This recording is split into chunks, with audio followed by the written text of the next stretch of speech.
Welcome friends. Baakiyalakshmi இன்னைக்கு எபிசோட்ல வந்த இன்ட்ரெஸ்டிங்கான சீன்ஸ் பத்தி பார்க்கலாம். பாக்கியா இனியாவுக்கு அட்வைஸ் பண்றாங்க. போன தடவை உனக்கு மார்க் கொஞ்சம் குறைஞ்சிருச்சுல, அதுக்கும் சேர்த்து இந்த தடவை நல்லா படி இனியா அப்படின்னு சொல்றாங்க. எப்படிமா நீ டக்குன்னு மாறிட்ட, உன்னை எதுவுமே தெரியாத அம்மான்னு நான் நினைச்சேன் அப்படின்னு சொல்றாங்க இனியா.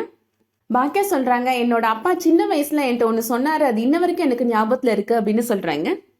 நம்மளால எந்த ஒரு விஷயத்த மாத்தவே முடியாதோ அதுக்காக நம்ம கவலைப்படவே கூடாதுன்னு சொல்லுவாரு அப்படின்னு சொல்றாங்க. அதை அப்படியே ஏத்துட்டு அதுக்கப்புறமா வாழ்க்கையில என்ன பண்றதுன்றத பத்தி மட்டும்தான் யோசிக்கணும் அப்படின்னு சொல்றாங்க.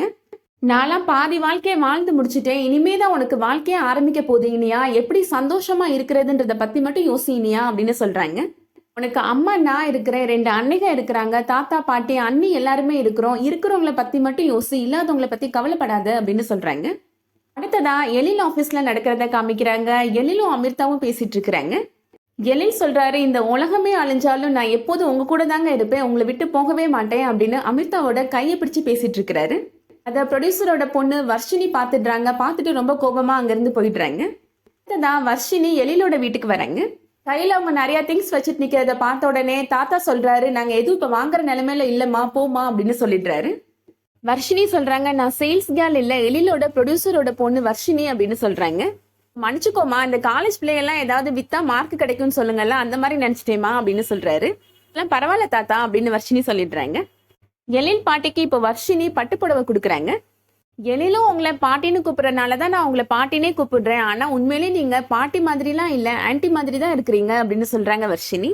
எழிலோட பாட்டி தாத்தா காலில் விழுந்து வர்ஷினி ஆசீர்வாதம் வாங்குறாங்க. ரொம்ப மரியாதை தெரிஞ்ச பொண்ணா இருக்கிறாளே அப்படின்னு எழிலோட தாத்தா சொல்றாரு.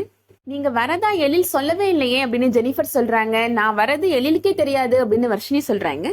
கொஞ்ச நேரம் தாத்தா பாட்டி ஜெனி எல்லாட்டையுமே பேசிட்டு இப்ப வர்ஷினி அங்கிருந்து கிளம்பிடுறாங்க. அடுத்ததா ராதிகா வீட்டுல நடக்கிறத காமிக்கிறாங்க. ராதிகா ரொம்ப டென்ஷனா போன் பேசிட்டு இருக்கிறாங்க. என்னாச்சு ராதிகா அப்படின்னு கேக்குறாரு கோபி. என்னோட டெபிட் கார்டு தொலைஞ்சிருச்சுன்னு அப்ளை பண்ணிருந்தேன், அந்த கொரியர் பாய் நம்மளோட பழைய வீட்டுக்கு போயிருக்கிறான், அங்க நின்னுட்டு தான் போன் அடிக்கிறான் அப்படின்னு சொல்றாங்க.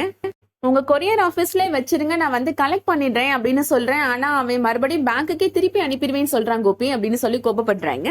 இந்த வீட்டுக்கு ஒரு அட்ரஸ் ப்ரூஃப் இல்லாம தான் ரொம்ப கஷ்டமா இருக்கு, நீங்க எதுக்காக போன்ல பேசுறீங்க, நேரா போய் கேட்டுட்டு வாங்க அப்படின்னு சொல்றாங்க கோபிட்ட. நீங்க ஏன் தான் இப்படி பயந்தாங்கோலியா இருக்கீங்கன்னே தெரியல அப்படின்னு சொல்றாங்க ராதிகா. இப்ப பாரு, நான் வீட்டுக்கு போய் ரேஷன் கார்டை வாங்கிட்டு வரேன்னா இல்லையா பாரு அப்படின்னு கோபி சொல்லிட்டு வீட்டுக்கு போறாரு. செலியனை பார்த்து பேசுறாரு, ஆனா செலியன் எதுவுமே சொல்லாம வீட்டுக்குள்ள போயிடுறாரு. கோபியை பார்த்த உடனே கோபியோட அப்பா ரொம்ப கோபப்படுறாரு. கண்டவேளை இந்த வீட்டுக்கு எதுக்கு வரான் அப்படின்னு சொல்லி கேட்கிறாரு. கோபி சொல்றாரு, அந்த கண்டவன் பேர்ல தான் இந்த வீடே இருக்கு, அதை மறந்துடாதீங்க அப்படின்னு சொல்றாரு. இந்த வீட்டுக்கு ரிஜிஸ்டர்ட் போஸ்ட் வந்துச்சுன்னா அதை வாங்கி வைக்க மாட்டீங்களா, என்ன மேனஸ் இல்லாம நடந்துக்கிறீங்க அப்படின்னு கேட்கிறாரு. கோபி அப்பா சொல்றாரு, இந்த வீட்லயே இல்லாதவனோட போஸ்ட் நாங்க எதுக்குடா வாங்கி வைக்கணும் அப்படின்னு சொல்றாரு. பாக்கியாட்ட கோபி கேக்குறாரு, நான் நேத்தே உன்கிட்ட போன்ல கேட்கும் போது உன்னால கொடுக்க முடியாதா, அவ்வளவு திமிராயிடுச்சா உனக்கு அப்படின்னு கேக்குறாரு. அப்படி என்னமா அவன் கேட்டான் அப்படின்னு கோபியோட அப்பா பாக்கியாட்ட கேக்குறாரு. அது அவர்கிட்டே கேளுங்க அப்படின்னு சொல்லிடுறாங்க பாக்கியா. புதுசா போன வீட்டுக்கு எனக்கு அட்ரஸ் ப்ரூஃப் வேணும், அதுக்காக இந்த வீட்டோட ரேஷன் கார்டு எனக்கு வேணும் அப்படின்னு கேக்குறாரு. அதுல இருந்து என்னோட பேரை நீக்கிட்டு நானே ரேஷன் கார்டை வந்து திருப்பி கொடுத்துருவேன் அப்படின்னு சொல்றாரு. அப்படிலாம் ரேஷன் கார்டு எல்லாம் கொடுக்க முடியாது அப்படின்னு சொல்லிடுறாரு கோபியோட அப்பா. கோபி பாக்கியாட்ட, ஏய் பாக்கியா, அந்த ரேஷன் கார்டு எடுத்துட்டான் அப்படின்னு சொல்லி கேக்குறாரு. இதை கேட்ட உடனே இப்போ பாக்கியாவுக்கு ரொம்ப கோபம் வந்துருது. இந்த ஏய் பாக்கியா போ பாக்கியான்லாம் சொல்றதுக்கு நான் ஒன்னும் உங்க பொண்டாட்டி கிடையாது, மரியாதை ரொம்ப முக்கியம் அப்படின்னு சொல்றாங்க பாக்கியா. அப்படி சொல்லுமா அப்படின்னு சொல்லிட்டு பாக்கியாவோட மாமனார் ரொம்ப சந்தோஷப்படுறாரு. அதோட இன்னைக்கான எபிசோட் முடியுது. இந்த வீடியோ உங்களுக்கு பிடிச்சிருந்துச்சுன்னா லைக் பண்ணிக்கோங்க. சீரியல் அப்டேட்ஸ்க்கு நம்ம சேனலை சப்ஸ்கிரைப் பண்ணிக்கோங்க. தேங்க்யூ.